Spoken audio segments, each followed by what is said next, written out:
아미타불 나무 아미타 나무 아미타불 나무 아미타 나무 아미타불 나무 아미타 나무 아미타불 나무 아미타불.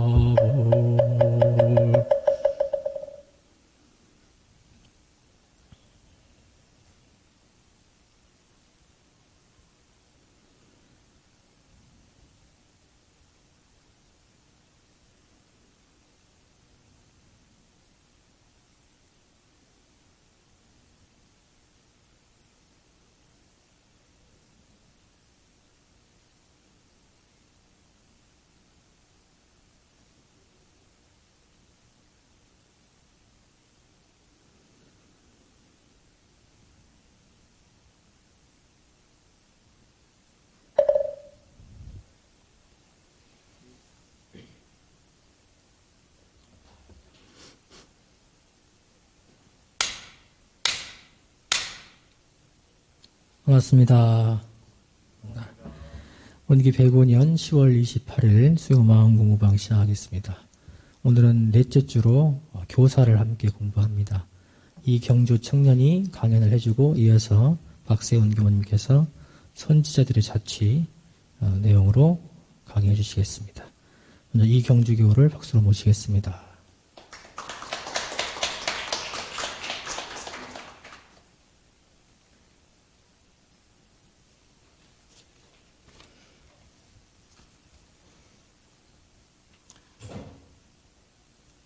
반갑습니다. 네, 청년사단 이경주입니다. 저는 지금 현재 고려대학교 원불교 학생회 회장을 맡고 있고요. 오늘 이제 하실 내용이 원불교 교사, 선지자들의 자취인데, 이 내용을 가지고 어떻게 강연을 할까라고 고민하다가 세훈 교우님에게 물어보니까, 제가 역사를 전공하니까 역사에 대한 내용을 한번 해보라. 그렇게 하셔가지고, 어떤 내용을 해볼까? 하다가 선지자들의 자취에 맞춰서 한번 이차돈에 대해서 강연을 해보려고 합니다. 네. 이차돈 하시면 어떤 게 떠오르시는지요? 보통 이제 이차돈의 목을 베니 흰 젖이 솟구치는 기적이 일어났다. 이차돈의 순교로 신라가 불교를 공인하게 되었다 정도를 알고 있을 겁니다. 사실 제가 PPT를 준비했었는데 오늘 좀 못 갖고 와서 급조하느라 이렇게 PPT 사정은 좀 안 좋고요. 네. 원불교 교전을 보시면 대종경 선해독에도 네, 이차도는 도심이 단심이 되매 목의 피가 흰젖으로 화하였으며 라고 나와 있고 정산종사법어에서도 신라의 이차도는 부처님의 법운을 세상에 전하기 위하여 스스로 몸을 바쳐 이적으로 죄업중생들을 제도하셨으니 라는 내용이 있습니다. 네, 삼국유사에 전해지는 내용을 보시게 되면 네, 아래와 같이 이 PPT 나중에 자료 올려드릴 테니까 보시고 아래와 같이 이제 이차돈 자신이 죽어서 불법이 퍼질 수 있도록 해달라라고 왕에게 얘기하는 장면이 나오긴 합니다. 근데 왜 이차돈이 죽었어야 했을까라는 내용을 좀 생각을 해보자면 같은 이제 삼국유사의 내용을 보시게 되면 이제 법흥왕이 신하들 앞에 나가서 묻기를 그대들이 내가 절을 지으려고 하는데 고의로 지체시키려고 하는가? 라고 하자 신하들이 이차돈을 가리켰다라는 내용이 있고 그 다음에 또 그 각주에 이차돈이 왕명이라고 하면서 공사를 일으켜 저를 창건한 뜻을 전했더니 여러 신하들이 와서 간하였고 왕이 이에 노하여 이차돈을 책망하고 왕명을 거짓으로 꾸며 전하였다고 하여 형벌을 가하였다라는 내용이 있습니다. 내용을 살펴보면 이차돈이 절을 짓는데 늦게 지어서라는 게 있고 두 번째로는 이차돈이 절을 짓는데 왕명을 사칭하였다라는 내용이 있는데 사실 아까 전에 자료를 보시게 되면 이차돈과 왕의 대화에서 보시게 되면은 법흥왕이 이차돈에게 불만을 가질 리는 없고 또 이 절을 짓는 일 또한 이 삼국유사 다음 내용을 보시게 되면 법흥왕이 일으킨 일이었습니다. 네. 진흥왕 즉위 5년에 대흥인사를 지었다. 이게 실은 법흥왕 14년에 했던 일이다. 이게 청경림을 벌채해서 공사를 일으켰다라고 되어 있습니다. 그랬을 때 왜 이차돈이 죽었어야 했을까라고 생각을 해보면 이 천경림이라고 하는 게 중요해지는데, 당시 이제 신라 토착 신앙의 중심지, 토착 신앙에서 신성시하던 곳이라고 합니다. 그렇기 때문에 토착 신앙에서 중시하는 천경림에서에다가 절을 짓는 과정에서 기존 토착 신앙을 신앙하던 귀족들의 반발을 샀기 때문에 이를 무마하는 과정에서 이차돈이 죽게 되지 않았을까. 그 이적이 일어났거나 아니면 뭐 후에 부재가 밝혀져서 상황이 반전되지 않았을까 하는 내용을 담고 있습니다. 저는 이제 내년에 아마 임용고시를 치르게 될 것 같은데, 사실 지금 현재 역사교육이 무엇을 가르쳐야 되는지 그런 고민을 가지고 있습니다. 단순히 지식만을 가르치는 게 역사교육인지에 대해서 고민하고 있고, 지금 저희가 짧은 시간 내에 살펴본 것처럼 자료를 검토해 가면서 과연 그 당시 어떤 일이 있었는지 그런 것들을 가르치는 게 역사교육이지 않는가, 그런 고민을 하고 있습니다. 오늘 시간이 짧아서 내용이 전달이 제대로 됐을지 모르겠지만 이상으로 강연을 마치도록 하겠습니다. 감사합니다.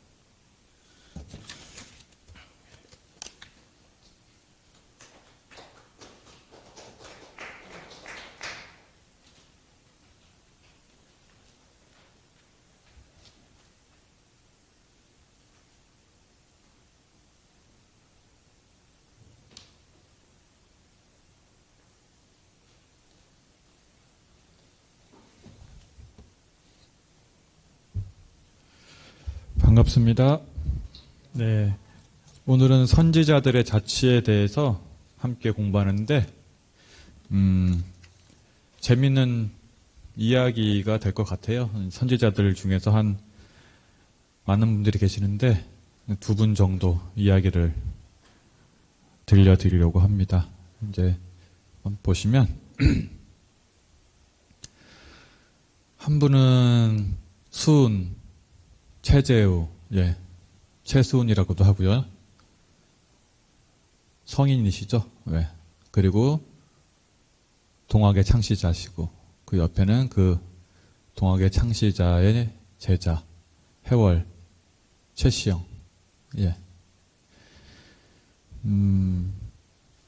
이분이 이제 쓰신 책이 많지는 않아요. 책을 보고, 또 이분의 제자들이 쓰신 책을 보면서 저는 참 이 두 분이 참 너무나 큰 성인이시고 참 따뜻하고 읽으면서 이제 참 눈물 나는 훌륭한 분이시구나 하는 생각을 하게 됐고, 너무 재밌게 이분들이 쓰신 수도하는 과정, 삶에 대해서 재밌게 봐서 제가 재밌게 봤던 것들의 엑기스를 조금 전달해 드리면은 우리나라의 정말 자랑스러운 성인 두 분에 대해서 알 수 있을 것 같습니다. 이제 이분이 나오게 된 배경이 좀 있는데, 그 전에 우리 원문을 한번 봉독을 하셔야 되는데, 중간중간에 이제 봉독을 먼저 하면서 보겠습니다. 서가모니 불께서 정법, 상법, 계법을 말씀하시고, 열의 멸후, 후 500년을 말씀하시어 삼시 또는 오시로 불법의 성세와 재흥을 예언하신 것이나 미륵보살을 당내교주로 수기하신 것 등은 다 불문에 널리 알려진 일이다. 좀 어렵죠? 여러분들 한문세대가 아니니까. 근데 쉬운 얘기긴 한데 여러분들 정법, 상법, 계법은 많이 들으셨죠? 근데 그것을 삼시라고 해요. 정법. 정법시, 상법시, 말법시인데, 불교라는 종교가 성립이 되려면은 이제 크게 세 가지로 본 거예요. 어떤 거냐면 교법이 있어야 되고, 그죠? 법이 있어야 되잖아요. 그 다음에 뭐가 있어야 되죠? 그 법을 실행해야 되잖아요. 그죠? 그래야지 법이 살잖아요. 교법이 있고, 지금 이렇게 수요공방 오신 것은 그것을 실행하시는 거죠. 교법에 대한 실천이 있어요. 그 다음에는 세 번째는 그거에 대한 깨달음이 있어요. 증득. 그래서 교법과 실행과 증득이 이 불교의 어떻게 보면 생명이라고 할 수 있겠죠.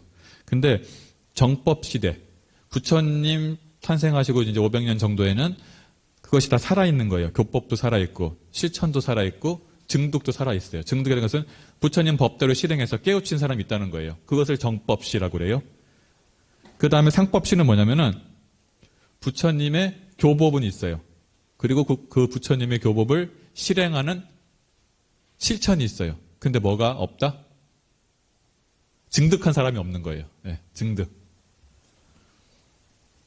그 다음에 말법시는 교법만 있어요. 실천하는 사람도 없고, 그 다음에 그것을 실천하는 사람이 없으니까 증득하는 사람도 없겠죠. 그래서 말법시가 되면은, 장엄을 위주로 해요.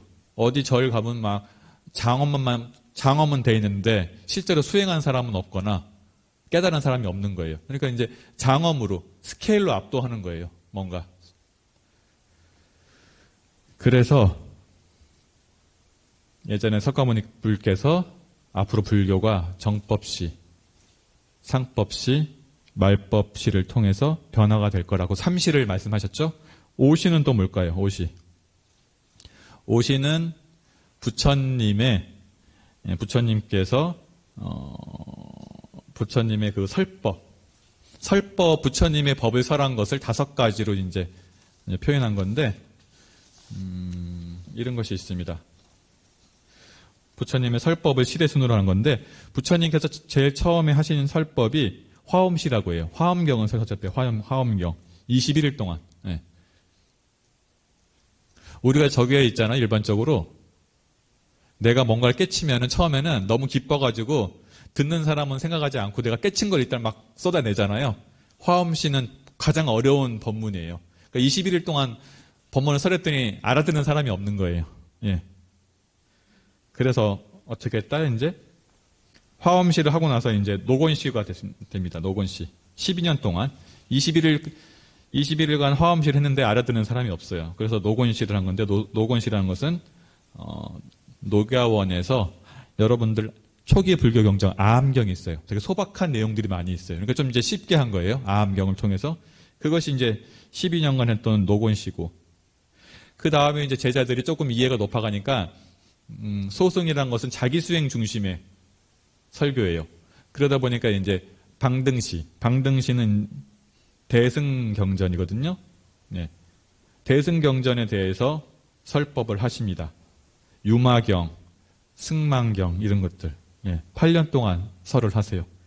그 다음에 불교의 꽃이라고 할 수 있는 반야시가 있는데 반야시는 이제 22년 동안 가장 많은 기간 동안 설을 한 건데 반야경을 설하죠. 여러분들 잘 아시는 반야바라빌다심경, 금강경 같은 것들은 이제 이때 나오는 거예요. 이것이 이제 22년. 가장 많은 것을 설하신 것이 이제 반야경. 이것이 이제 반야시예요. 네 번째. 화엄시, 노건시, 방등시, 반야시. 마지막으로 이제 법화, 열반시. 법화, 열반시는 법화라는 것은 이제 가장 최고의 이제 교리가 다 집대성된 거예요. 법화. 그 법화경을 8년 동안 설하시고 이제 이야기에 의하면은 마지막 하루에 열반경을 밤낮으로 설하시고 열반하셨다는 경이 있어요. 이것은 이제 부처님을 이제 부처님의 설법을 이제 시간적으로 오시로 표현한 것. 이것이 이제 5개로 표현한 것이 오시예요. 이것이 우리 원문에 나온 삼시와 오시. 삼시와 오시를 통해서 불교의 흥망성쇠에 대해서 말씀을 하셨다. 그러니까 불교가 부흥하고 또 불교가 가라앉는 것에 대해서 예언을 하신 것이 이제 우리가 일반적으로 불교에 대해서 알고 있는 거고, 그 다음에 이제 미륵보살에 대해서 말씀하셨는데, 미륵보살은 이제 인도의 고유 언어인 산스크리트어에 의하면은 마이트레야를 이제 음역한 건데, 마이트레야라는 것은 뜻은 loving and kindness, 그러니까 사랑과 친절이니까 자비라고 해석을 해요. 자비의 이제 보살인데, 여기서 이제 이게 원문을 보면 나오죠. 부처님께서 삼시와 그 오시로 자기의 불교의 흥망성쇠를 말씀하시고, 내가 죽고 나서 미륵보살이 새로운 부처로 와서 다시 불교를 부흥할 것이다 라고 얘기해요. 예. 그래서 이제 여기에 수기라고 나오잖아요. 수기. 미륵보살을 당내 교주로, 다 미래에 올 부처님으로 수기, 예언했다. 수기라는 것은 예언적인 교서를 수기라고 해요. 그래서 이제 나중에 보면은 여러분들 궁예, 견원 이런 분들 있잖아요. 궁예라는 것은 우리 후 고구려를 만들었던 사람인데 이 사람이 이제 민심을 모으기 위해서 내가 미륵이다라고 했었고, 견원도 후백제를 만든 사람인데, 예, 후백제를 일으킨 사람인데 그분도 내가 미륵이라고 했어요. 예, 다 이제 민심을 모으기 위해서. 그래서 난세가 되면은 내가 미륵이다. 서양에서는 내가 구세주다, 메시아다 하는 것처럼 우리나라에서는 이제 내가 미륵이다라고 했고, 가장 최근에 내가 미륵이라고 하신 분은 증산. 그래서 나는 상제다. 예, 옥황상제다. 내가 미륵이다라고 했죠. 이렇게 이제 부처님 이제 얘기를 한 거예요. 부처님께서 이렇게 3개의 때와 5개의 때로 얘기하시고 불교의 흥망성쇠를 얘기하시고 미륵보살이 올 것을 얘기하셨는데, 미륵보살이 미래의 부처님으로 오실 것을 얘기하셨는데 그것을 난세에 이용하는 사람들이 있었다라는 얘기죠. 이제 그 다음에 보면은 그 중에서 이제 원문을 또 보면은 그 중에서 특히 한반도에서 금강산이 법기도량으로 이 나라가 불국 연토로 믿어져 온 것은 미륵부를 기다리는 신앙 행사가 다른 어느 지역에서 보다 성행하였던 사실과 더불어 주목할 일이다. 이는 실로 이 땅 불문의 선지자들이 한반도가 장차 새 불토로 될 것을 예견하고 민중의 마음속에 그 믿음을 뿌리 깊이 심어준 것이다. 그러니까 이런 미륵 사상이 우리나라에 특히 더 강하게 나타났어요. 근데 그 강하게 나타난 지역이 금강산이에요. 금강산을 법기도량이라고 했는데, 법기도량이라는 것은 법기보살이 있는 것이 법기도량이에요. 법기보살이라고 하는 것은 뭐냐면은 보살 중에서 리더, 최고의 보살을 법기보살이 있는데 그 법기보살이 머무는 것이 법기도량이고, 이렇게 표현했습니다. 불경에서는 금강산에 12,000봉에 각각 보살이 있는데 그 중에 가장 뛰어난 법기보살이 금강산에 있다.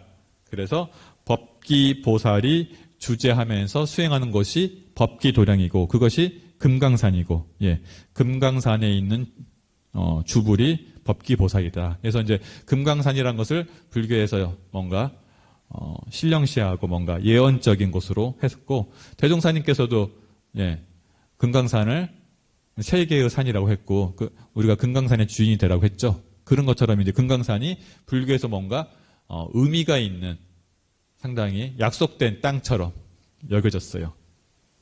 그래서 이 법기도량 그리고 불국연토라는 것은 이제 부처님과 인연이 있는 국토. 우리 한국이라는 것은 새 부처님이 나실 인연이 있는 국토다라고 해서 이제 앞에 영화 보면은 프롤로그 나오잖아요. 이렇게 딱 배경이 나오는 거예요. 이렇게 정법, 상법, 말법 시대가 되고 미래의 부처님이 오실 때가 돼서 한반도에 새로운 부처님이 오실 것이다라는 것을 이렇게 밑바탕에 깔아주는 거죠. 그래서 그 당시에 이제 새 부처님이라고 해서 우리 수은, 해월, 증산, 그리고 대종사님 이런 분들이 많이 새시대의 주세불, 그리고 개혁의 성자로서 많이 부각이 됐죠. 예. 이렇게 이제 앞에까지 배경이 깔리는 거고요. 그 다음에 이제 보시면, 그래서 한반도가 부처님이 오실 약속된 땅이고, 그래서 금강산이 또 법기도량인데 그 법기도량에 법기보살들이 많이 올 건데, 그래서 한반도에는 유명 무명의 많은 선지자들이 혹은 비결로 혹은 도참으로 혹은 가요로 미래의 조선이 세계가 우르르는 거룩한 국토로 된다는 신념을 더욱 고취하였고, 원기전 대종사님이 대각하기 50년대에 동학의 최수우는 후천개벽을 외치면서, 예, 이제 후천개벽을 얘기하신 거죠. 네. 여기까지가 이제 예고편이 되는 거예요. 아, 그래서 이 땅에 선지자들이 나타났다. 예. 근데 이제, 그러니까 이제 민중들이, 자, 여러분들이 뭔가 점을 많이 볼 때 언제 점을 많이 봐요? 일이 잘 풀릴 때 점 안 보잖아요. 그죠? 예? 많이 끄덕끄덕 하시니까 점을 많이 보신 것. 예. 이게 우리가 뭔가 안 풀릴 때 점을 보고 불안할 때 점을 보잖아요. 그러니까 예언이란 것을 많이 일어나는 것이 난세에 많이 예언이 일어나는데 그것이 이제 우리가 일제 강점기 시대 때 강점기 전후가 우리나라가 가장 어두웠던 시대잖아요.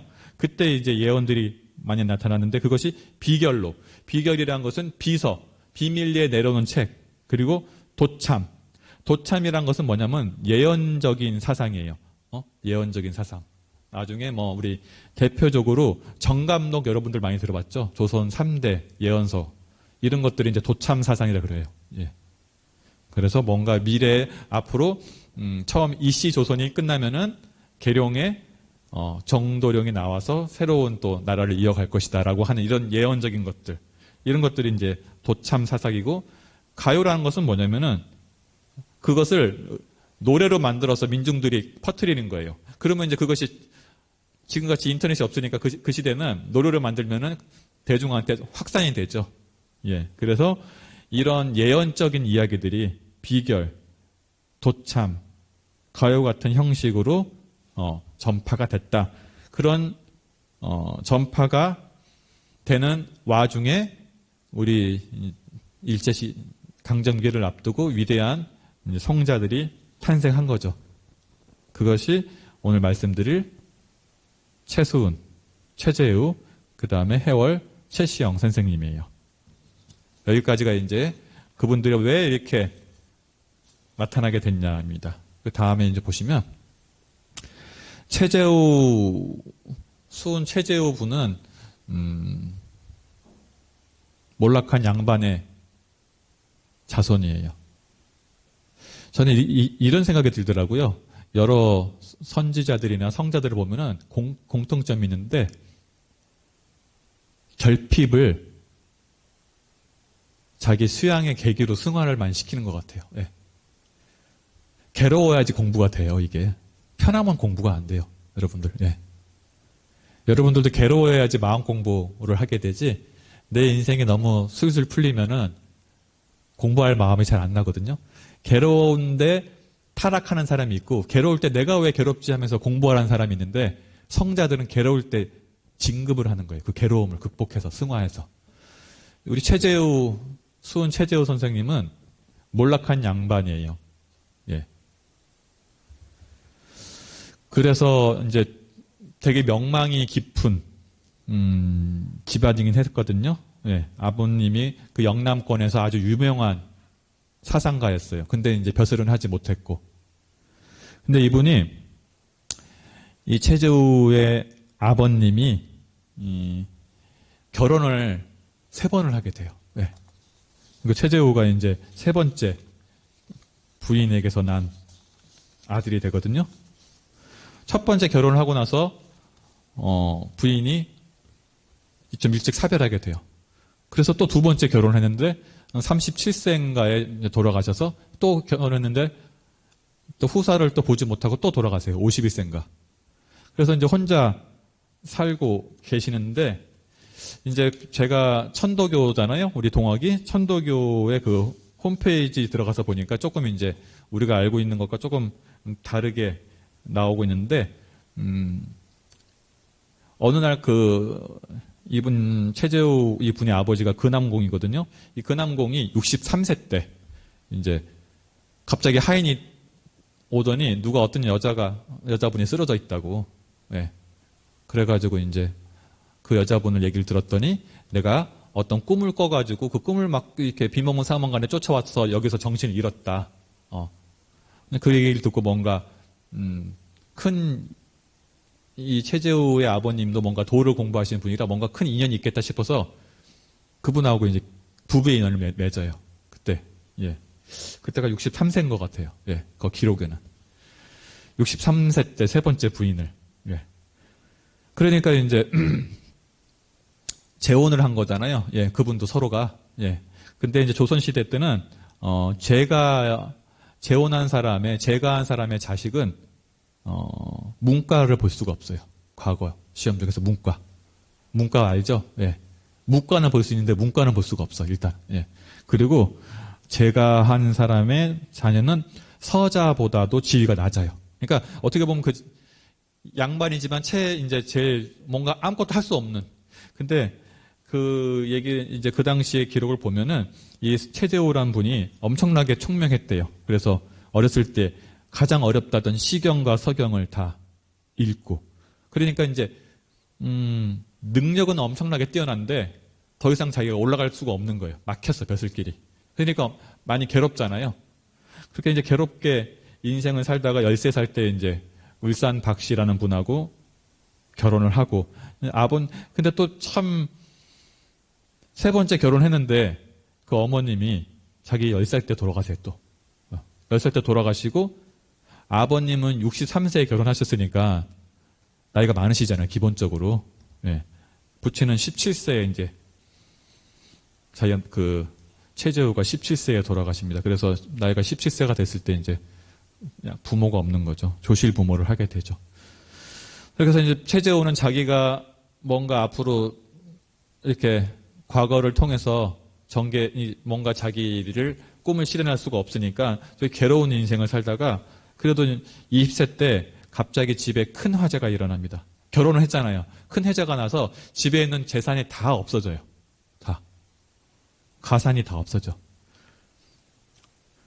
그래서 이제 최재우가 어떻게 할 것인가 고민을 해요. 근데 이제 최재우는 도에 관심이 많은 거예요. 그래가지고 유교의 경전도 읽어보고 도교의 경전도 읽어보고 기독교 경전도 다 읽어봐요. 성자들이 기본적으로 비슷해요. 예. 그리고 나서 이제 집안을 일으킬지 구도의 여행을 갈지 고민을 해요. 그러다가 그냥 다음 보시면은 구도를 떠나요. 예. 이게 성자분들은 좀 죄송한 말인데 어찌 보면은 가정에 신경을 안 써요. 대종사님도 완전히 가정을 불고했잖아요. 그죠? 대각을 하셨으니까 망정이지 대각 안 하셨으면은 진짜 큰일 나시는 거고. 최재호 이분도 20살에 집 다 불탔는데 자기 부인은 처가에 다시 보내요. 처가가 울산인데 울산으로 가서 있으라고 하고 본인은 구도를 하겠다고 떠나요. 10년 동안 근데 이제 보따리 장수 행상 생활을 합니다. 근데 이제 여기에 대한 기록은 별로 없어요. 근데 이제 학자들이 이렇게 생각해요. 이때 조선 팔도를 다 돌아다니고 중국까지 갔을 것이다 라고 이제 이야기를 좀 하는 것이 있어요. 그런데 그때가 어떤 시대냐? 이것이 한 10년 동안 이렇게 구도의 길을 가시거든요. 구도의 길을 가시면서 서당에 가서 또 대화도 나누고 또 기독교를 보면서 또 하고 새로운 사상들을 자꾸만 이제 대종사님 저거랑 비슷해요. 구사고행성하고 뭔가 자기의 이 갈증을 풀어줄 사람을 만나기 위해서 돌아다녔는데 이때가 어떤 시대냐면은 중국에 아편 전쟁이 일어나던 시대예요. 아편 전쟁이 어떤 전쟁인지 여러분들 아시죠? 에? 세계 역사상 가장 도덕적이지 못한 전쟁이라고 하거든요. 예. 영국하고 청나라하고 서로 무역을 해가지고 청나라가 많은 부를 얻어요. 그러니까 이제 영국이 무역 적자가 일어나요. 그러니까 어떻게 해요? 아편을 몰래 팔아요. 아편을 미술줄 하니까 이제 청나라에 있는 사람 중에서 200만 명이 그때 아편 중독됐다는 얘기가 있어요. 그 정도로 되니까 이제 청나라가 이제 화가 나니까 서로 이제 그 수입을 막았죠. 그래가지고 이제 영국이 자유무역을 반대한다는 명분으로 전쟁을 일으켜서 청나라를 굴복시키죠. 예. 이것을 이제, 최재우가 목격하지 않았을까? 이제 최재우 선생님이 얘기하고 또 하나 이제 큰 사건은 뭐냐면은 태평천국의 난이라고 혹시 여러분들 들어본지 모르겠는데 태평천국의 난이라는 것은 기독교의 구세주 사상을 기반으로 해가지고 조직된 태평천국을 일으킨 홍수진이라는 사람이 이제 태평천국을 만들어서 이제 청나라를 그때 청나라가 좀 힘드니까 전복시키려고 했던 그런 전쟁이죠. 예. 여기서 이제 2천만 명 정도가 사망했다는 얘기가 있어요. 이걸로 해서. 왜?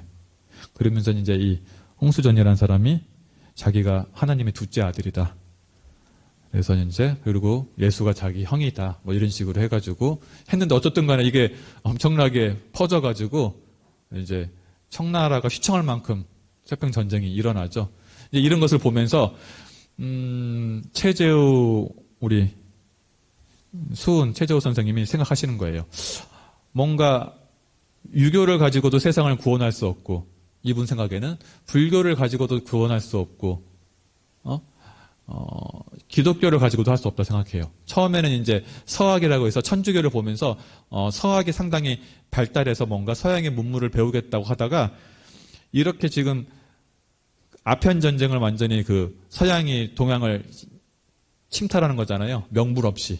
그걸 보면서 불치부기 공치천하라는 말을 해요. 불치부기 공치천하라는 것은 기독교에서 천주교에서 부를 취하지 않는다고 하는데 실제로는 겉으로는 그렇게 얘기하는데 속으로는 공치천하라는 것은 공격적으로 천하를 취하는 거예요. 그러니까 말은 항상 좋게 하는데 실제로는 서양이 동양을 침탈해서 다 식민지화 시키잖아요. 거기에 대해서 이제 서양의 사상도 과학은 발전했고 좋은 거지만은 정신적으로는 우리가 배울 곳이 못 된다라고 생각해서 다음 보시면은 10년간의 방황 끝에 다시 돌아와요. 부인이 있는 울산 쪽으로, 처가가 있는 울산으로. 그리고 와서 다 소용이 없구나. 그러면서 이제 정착 수련. 아까 같은 것은 이제 구도 천하를 돌면서 구도를 세상의 소리를 듣다가 정착 수련을 하게 됩니다. 그래서 이제 근데 이제 이분이 31세 때 처가에 내려와서 3년 정도 이제 수행을 하게 되는데 이때 이제 을묘천서라는 것을 책을 구해요. 근데 어떤 거냐면 이것이 상당히 신비롭게 구해요. 누가 와가지고 이 책을 주고 간 거예요. 근데 이 책에 이렇게 적혀 있는 거예요. 여기 보면 이제 이것이 수행했던 정멸굴이거든. 정멸굴. 여기서 이제 수행을 하는데 그 을묘천서에 이렇게 써 있어요. 49일간 기도를 하면은 이제 도를 깨우칠 수 있다라고 이제 정성으로 49일간 기도를 해라. 그래서 이제 이분이 49일간 기도를 해요. 기도를 하다 보니까 이적이 일어나요. 어떻게 했냐면 이제 47일째 기도를 하다가 갑자기 이제 자기 이모분과 이제 그 사촌분이 돌아가신 걸 알아요. 그래서 미리 내려가는 거예요. 돌아가시기 직전에. 그래서 사람들이 놀래요. 어떻게 알고 왔냐고 수행하다가 이런 이적들이 막 나타나기 시작해요. 그래서 이렇게 하다가 그다음 넘기시면은 이렇게 생각해요. 이제 이분이 다시 회의감을 느껴요. 자기가 이렇게 오랫동안 수행했는데 내가 조그마한 이적만 얻었을 뿐이지 내가 세상을 구하고자 하는 큰 도는 이루지 못했다. 그러니까 제가 여기서 느낀 것은 이분이 큰 성자구나. 이적이 나타나는 것을 만족을 안 하는 거예요. 그래서 이적은 내가 이렇게 서술이 되어 있어요. 조그만 이적을 얻었을 뿐 광대 창생의 대도를 찾지 못했다. 그러니까 세상을 구할 만한 도를 얻지 못했다라고 한탄하면서 다시 고향인 경주로 돌아가요. 경주로 돌아가서 다시 결사를 합니다. 불출산해라고 결단을 해요. 불출산해라는 건 뭐냐면 내가 이곳에서 도를 깨닫지 못하면 다시 세상에 나가지 않겠다라는 다짐으로. 우리는 이제 사무연하고 비슷하잖아요. 내가 깨닫기 전에는 여기서 나가지 않겠다라고 해서 거기서 이제 다시 이 경주 용담정이라는 곳에서 수행을 더 정진하고 그럼 이름을 바꿔요. 원래 이름이 최재우가 아니라 최재선이었어요. 최재선이었는데 이제 최재우로. 재우라는 것은 어리석은 백성을 건지겠다. 그러니까 재중의 의미인 거죠. 세상을 건지겠다라는 재우로 이름 바꿔요. 이때 큰 결심을 한 거죠. 불출산해. 깨닫기 전에 나가지 않겠다. 그리고 내 이름을 바꾸는 거예요. 재선에서 재호로. 그러니까 이제 우리 대종사님과 비슷하죠. 뭔가 이게 자기의 개인적인 영달이 아니라 세상을 구하겠다. 예? 세상을 구하겠다는 마음이 항상 이게 이제 좀 다른 거예요. 대도가. 그래서 이제 이름도 바꾸고 이렇게 해가지고 하다가 그 다음 보시면 드디어 깨침이 와요. 예. 동경대전에 보면은 이제 조금 이제 뭐 갑자기 상제의 목소리가 들렸다 이렇게 나오는데 제가 조금 이제 그 중에서 일부만 발췌하면 이래요. 갑자기 37세 때 갑자기 37세 4월 5일 날 이렇다고 해요. 심한신전. 심한신전이라는 것은 뭐냐면은 갑자기 막 가슴이 떨리고 예, 몸이 막 이렇게 막 떨리는 거예요. 몸과 가슴, 뭔가 그러니까 이제 마음과 몸이 같이 막 떨리는 거예요. 예. 그래가지고 내가 왜 그러지? 무슨 병에 걸렸나? 막 이렇게 하고 있었는데 갑자기 목소리가 들리는 거예요. 목소리가. 그것을 이제 동학에서는 천사문답이라 그래요. 예. 천사문답. 갑자기 이제 목소리가 들려서 이 최저가 공중을 향해서 이제 물어요. 이게 뭐지? 이렇게 하는데 그때 이제 들리는 목소리 이래요. 지천지 이무지 귀신이란 말이 들려요. 지천지 이무지 귀신. 그래서 뭐라면은 사람들이 천지만을 알고 귀신을 모른다. 라고 그래요. 예. 그러면서 귀신이 곧 나다. 이렇게 얘기해요. 그 목소리가. 사람들이 천지만을 알고 귀신을 모른다. 지천지 이무지 귀신. 그러면서 그 귀신이 나다라고 얘기를 해요. 그러니까 이제 제가 해석하기엔 그래요. 뭐냐면은 천지라는 것이 있는데 우리가 천지라고 그러잖아요. 천지가 이제 해가 뜨고 달이 지고 날씨가 변하고 하는 것이 천지가 있는 걸 알잖아요. 근데 그 천지를 움직이는 이법은 모른다는 거예요. 예. 우리 같으면 이제 천지의 식이죠. 그죠? 천지의 식이 있어서 천지가 움직이는 것을 그것을 이제 법신불이라고 하고 우리가 연기진로도 보잖아요. 그것을 이제 사람들은 현상만 보지 그 현상의 이면에 있는 것은 보지 못한다. 그런데 그 그것을 귀신이라고 한 거예요. 예. 우리 같으면 법신이 되겠죠? 그것이 귀신이기도 그 귀신이 곧 나다. 예. 법신, 예. 그러니까 이제 이 최재호 이분이 이제 물어요. 그러면은 내가 어떻게 귀신을 알 수 있습니까? 라고 물어요. 그랬을 때 그 유명한 말이 나오죠. 내가 어떻게 귀신을 알 수 있을까요? 그랬을 때 오심즉 여심이다. 오심즉 여심. 내 마음이 곧 너의 마음이다. 네. 이 말을 듣고 도통을 해요. 오심즉 여심이다. 여러분들이 이제 오늘 가장 중요한 말이죠. 오심즉 여심이다. 여기 있는 사람들 다 오심즉 여심이잖아요. 예. 내 마음이 우리 오늘 공연을 한 경주 교우의 마음이죠. 예. 그리고 강연을 한 오늘 공연을 할 양도인 우리 회장님의 마음이고 오심즉 여심이야. 이것을 깨친 거예요. 왜냐하면 귀신이 있는데 세상을 움직이는 이법이 있어. 그것을 귀신이라고 해요. 근데 그 귀신이 나다. 근데 내가 어떻게 그 귀신을 알 수 있습니까? 라고 하니까 오심즉 여심이다. 내 마음이 곧 너의 마음이다. 그러니까 하나라는 거잖아요. 예. 우리가 우주만유의 본원자리에 서서 하나잖아요. 예. 그것을 이제 깨치신 거예요. 이걸 깨치고 나서 이제 21자 주문을 얻게 돼요. 그것이 직이금지 원이대강 시천주 조화정 영세불망 만사지. 예.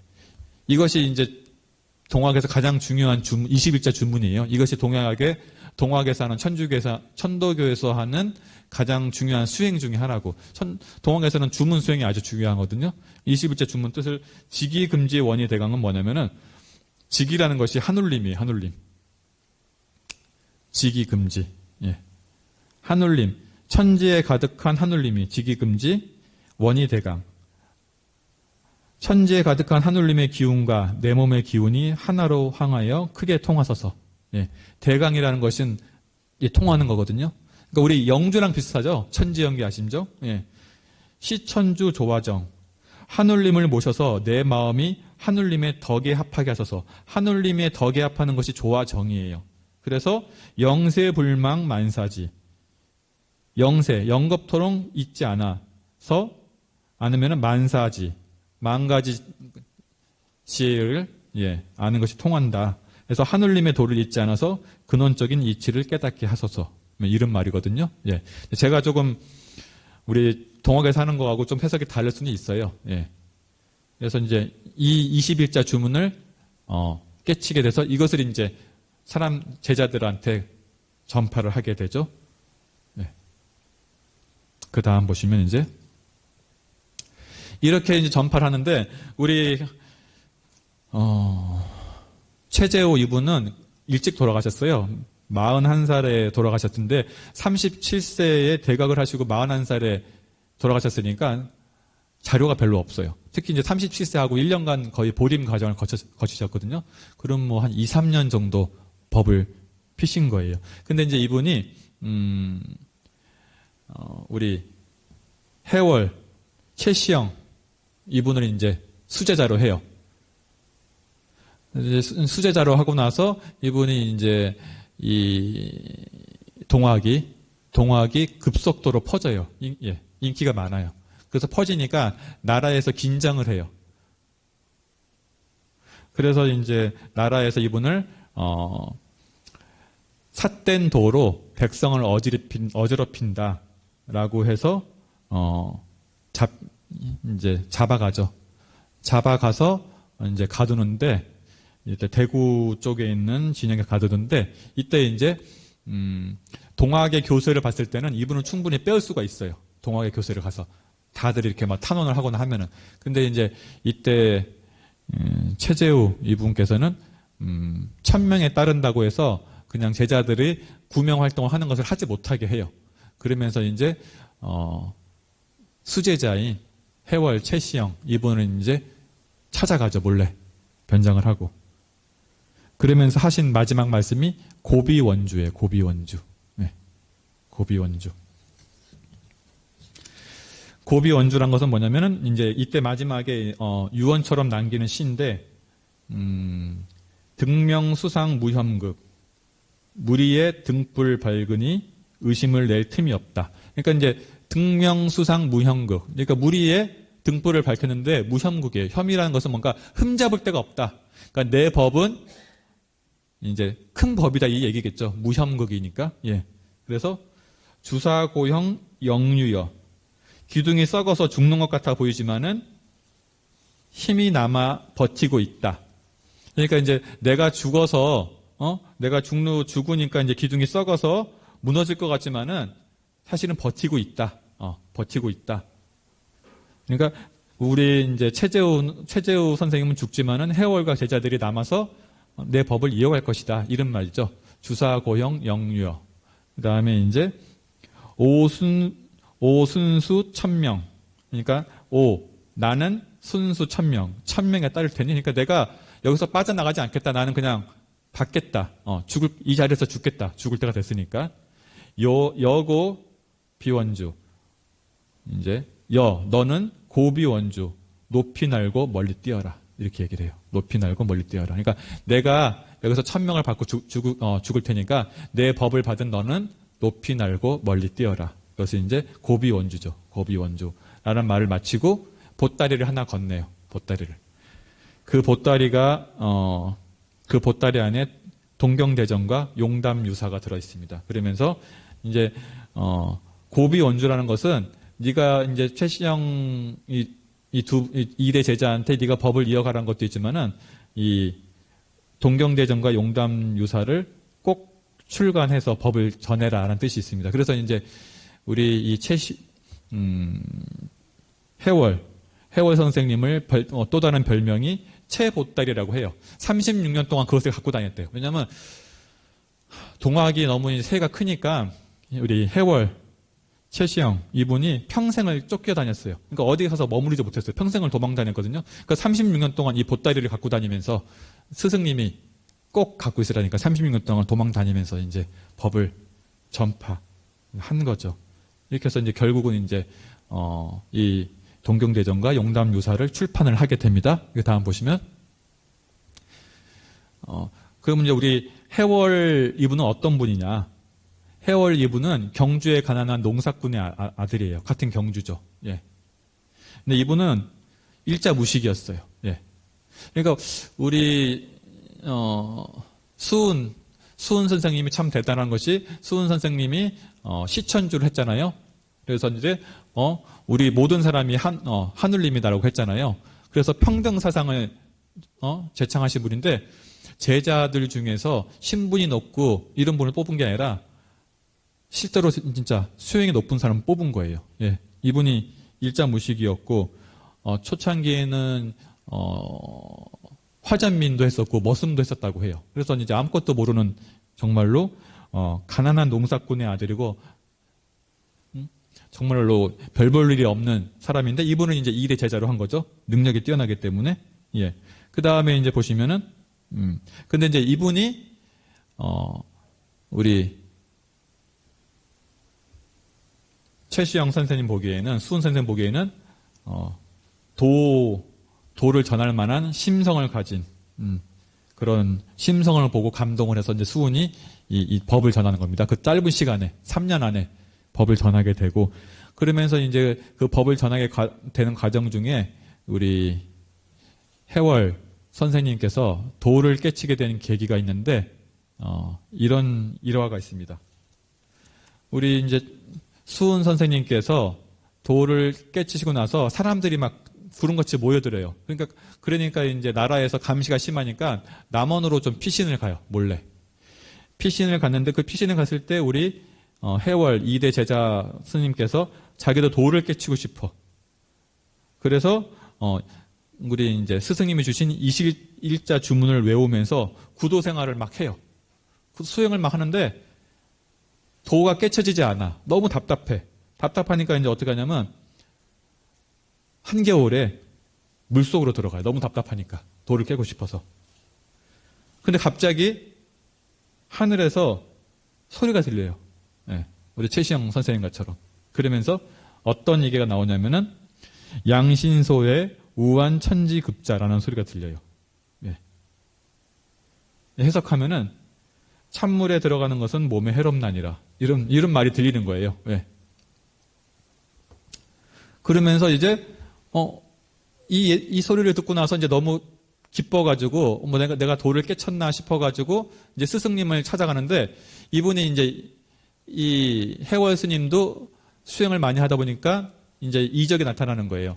우리, 스승님께서 남원 갈 때 언제 오겠다는 얘기를 하지 않고 갔는데, 이제 몰래 오셨거든요. 박대열한 사람의 집에 몰래 있었는데 그걸 뭔가 거기에 갑자기 박대열한 사람의 집에 가고 싶더래요. 그래서 이제 그 사람 집에 찾아가니까 스승님이 있는 거예요. 그래서 이제 스승님한테 찾아가서 알려주지도 않았는데 찾아가서 스승님한테 묻습니다. 제가 스승님이 이렇게 묻습니다. 너 그동안 도를 열심히 닦았느냐? 라고 하니까 이 해월 선생님께서 열심히 닦았습니다. 라고 얘기합니다.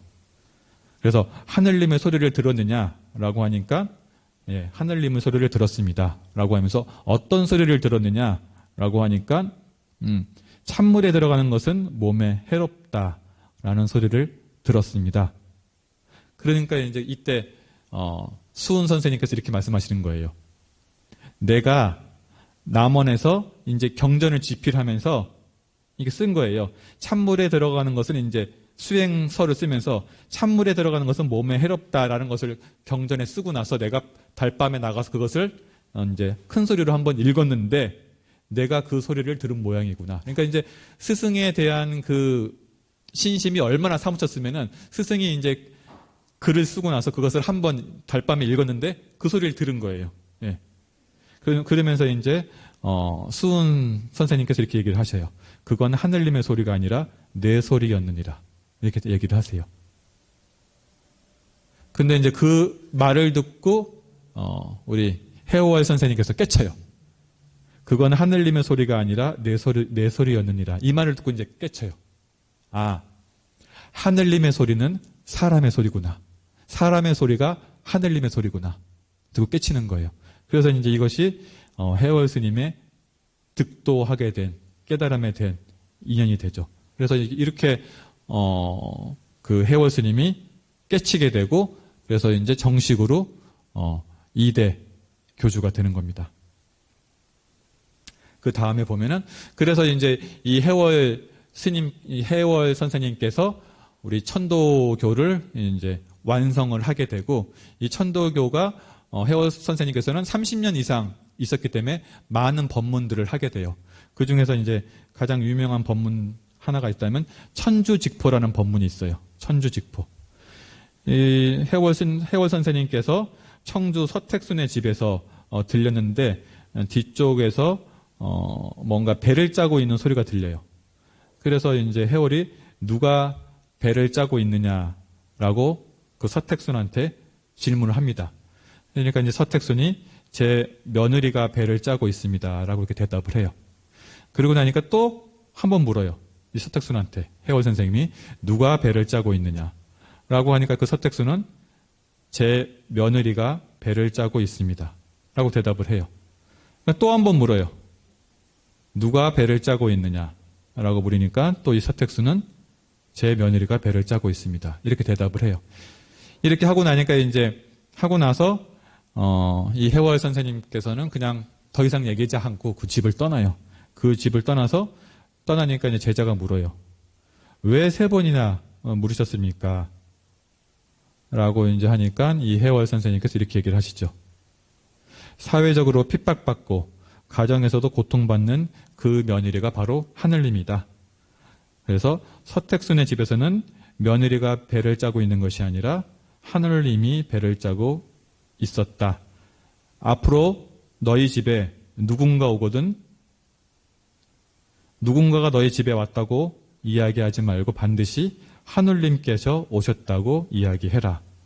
라고 이제 설법을 하십니다. 그때. 이게 이제 유명한 천주직포라는 것이 되고 이렇게 이제 동학이라는 것은 여성에 대한 거 그리고 어린이에 대한 이런 평등 사상을 주장을 했고요. 그래서 그 평등 사상이 동학의 3대 교주인 손병희 선생님한테까지 이어져요. 그리고 그 손병희 선생님의 사위인 방정환 선생님이 이제 어린이날을 만들게 되는데 그 어린이날을 만들게 된 계기는 이 동학의 해월의 이런 사상에 영향을 받은 3번째 교주인 우리 의암 손병희 선생님이 영향을 받아서 이렇게 어린이날도 만들어졌다. 이것이 이제 동학의 큰 사상이 됩니다. 이렇게 해서 이제 마지막으로 우리 이제 해월 선생님께서도 36년간 법을 설하고 이제 열반을 하게 되는데 이 열반할 때 마지막 하신 법문이 향화설이라는 법문이에요. 향화설이라는 법문은 어떤 거냐면은 이제 해월 선생님께서 돌아가실 때 제자들한테 이런 말을 합니다. 앞으로 제사를 지내는데 제사를 지낼 때 제사를 벽을 향해서 지내지 말고 사람을 향하도록 제사를 지내다라고 이야기합니다. 그러면서 제사를 지내는 것은 우리가 감흥이 있는 것은 사람이 감흥을 하는 것이지 벽이 감흥하는 것이 아니다. 제사를 받들고 위를 베푸는 것은 사람을 향해 하는 것이다. 그래서 향아설이 그때까지는 향벽설을 했었죠. 제사를 지낼 때 수저를 항상 벽을 위해서 돌아가신 분들을 위해서 수저를 했었는데 이제 동학에서는 마지막에 해월 선생님께서는 내가 죽거든 나한테 제사를 지낼 때 향아설이 사람을 향해서 나를 향해서 제사를 지내라라고 해서 이제 그 동학의 인내천 사상, 사람이 곧 하늘이다. 그래서 사람 본의의 사상을 마지막으로 한 번 더 설하고 이제 돌아가시게 됩니다. 그래서 지금 동학은 그리고 천도교는 향화설이의 제사를 지금 지내고 있어요. 예. 어떻게 보면 어떤 면에서 보면 상당히 우리 원불교의 그런 합동제사나 이런 것보다도 더 앞서가는 걸 수도 있죠. 그래서 향화설이라고 해서 사람을 향해서 제사를 지낸다. 사람이 감흥을 향해야 한다라고 하고 있습니다. 이것이 이제 우리 선지자들의 자치 중에서 제가 보기에 가장 최근에 위대하신 선지자인 수은 선생님과 해월 스님이 갖고 계시는 구도 가정이고 그리고 삶이었습니다. 이제 그래서 오늘 마지막으로 정리해 보면은 이런 것들이 이제 선지자들의 자취를 통해서 우리가 한번 스스로한테 질문을 해볼 필요가 있어요. 선지자들의 삶과 구도에서 볼 수 있는 공통점이 무엇인가? 대종사님, 그리고 우리 해월, 그리고 수은 선생님의 삶과 구도에서 볼 수 있는 공통점은 무엇인가? 그리고 우리 선지자들, 이 해월 그리고 수은 선생님이 삶과 구도가 우리에게 주는 의미는 무엇인가?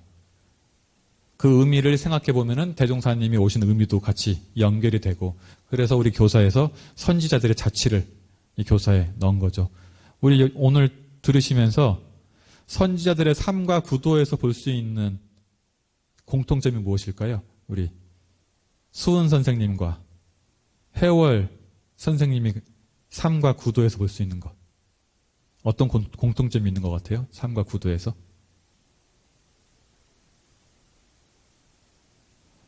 그리고 그분들의 삶과 구도가 우리한테 어떤 의미를 주느냐?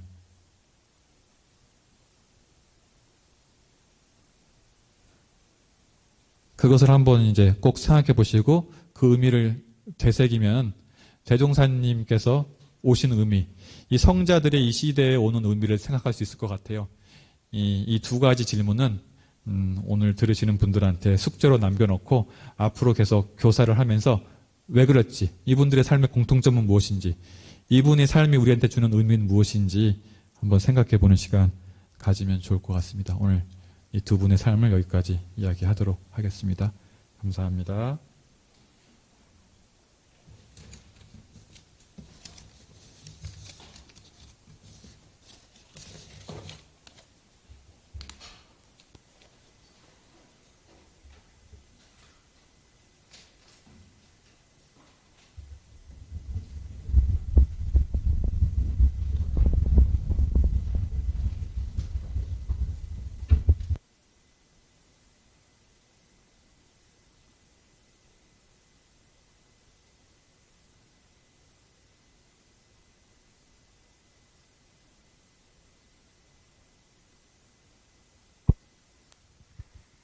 네, 반갑습니다. 네, 저는 청년사단 양도인입니다. 제가 오늘 부를 곡은 좋은 사람 있으면 소개시켜줘이고요. 노래는 잘 못하지만 열심히 부르겠습니다.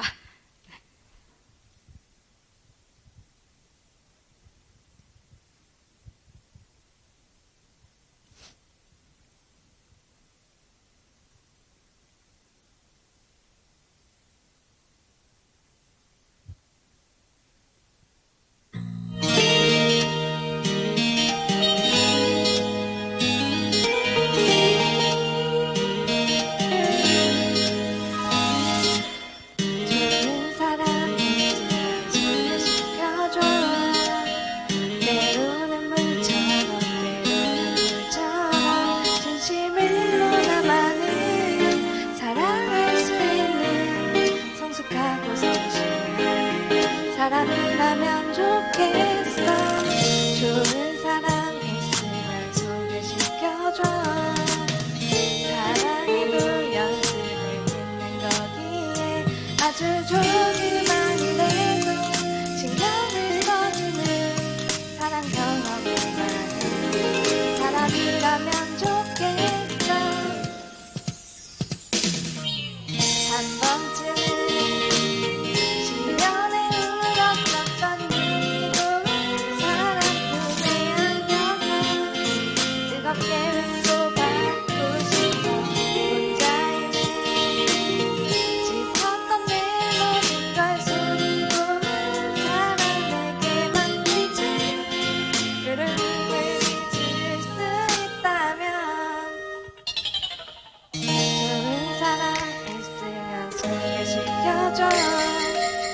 만난 그 자체의 연연하기보다 한 번을 만나더라도 그때 분위기에 최선을 다하려는 사람 사람이라면 좋겠어.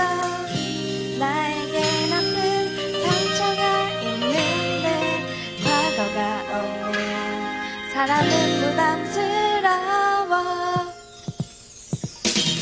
한 번쯤은 시련을 울었었던 미움은 사랑 품에 안겨서 뜨겁게 위로받고 싶어. 혼자임을 지쳤던 내 모든 걸 수고한 사람에게 맡긴 채 외로움을 잊을 수 있다면 겨울이란 날씨가 추웠을까. 반짝이는 연인들의 모습에 나의 눈물에 시려울까. 한때 나도 저런 때 있었다며 새로운 사랑이 그리웠던 옛사랑이 그리워진 걸까. 옛사랑이 그리워진 걸까 합니다.